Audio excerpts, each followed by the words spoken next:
Welcome all the viewers on YouTube to the JNS studios here in Jerusalem. My name's Alex Trayman. I'm the CEO of Jewish News Syndicate, jns.org. Check out jns.org for all the news you need on Israel and Jewish concerns in the United States and elsewhere.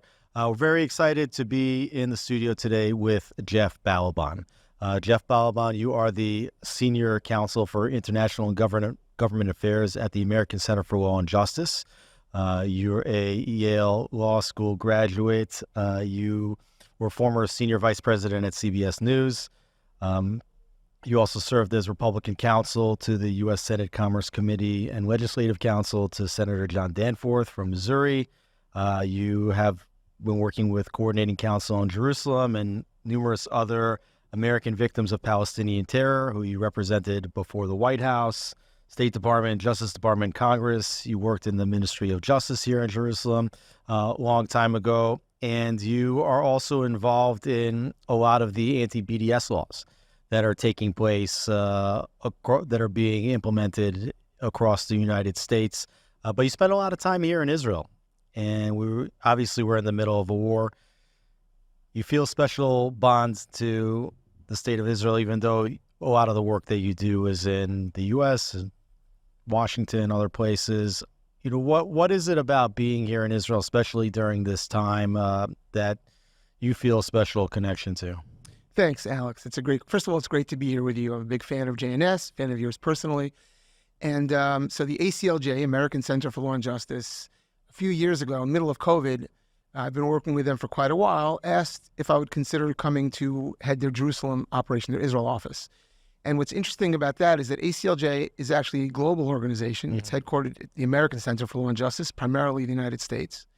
But we have the European Center for Law and Justice in Strasbourg. And we have, at various times, I've had in the former Soviet Union, we've had in South America. So it's really a global organization that is about human rights and freedoms, very much the American constitutional idea of individual rights, individual liberties.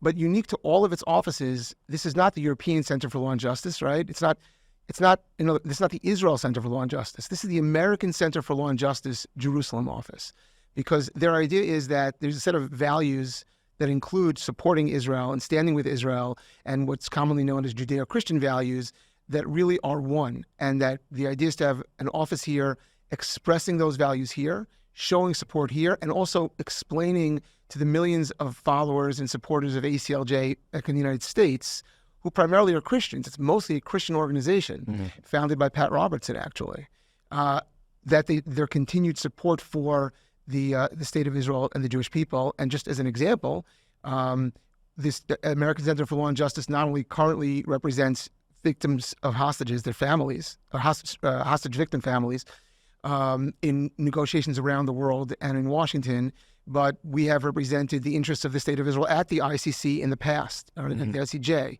And so this is an organization that really sees the idea of a united sort of American exceptionalism meets Israel's uniqueness, and that is the model for goodness in the world. And they asked me if I would come here for them, and I jumped at the opportunity.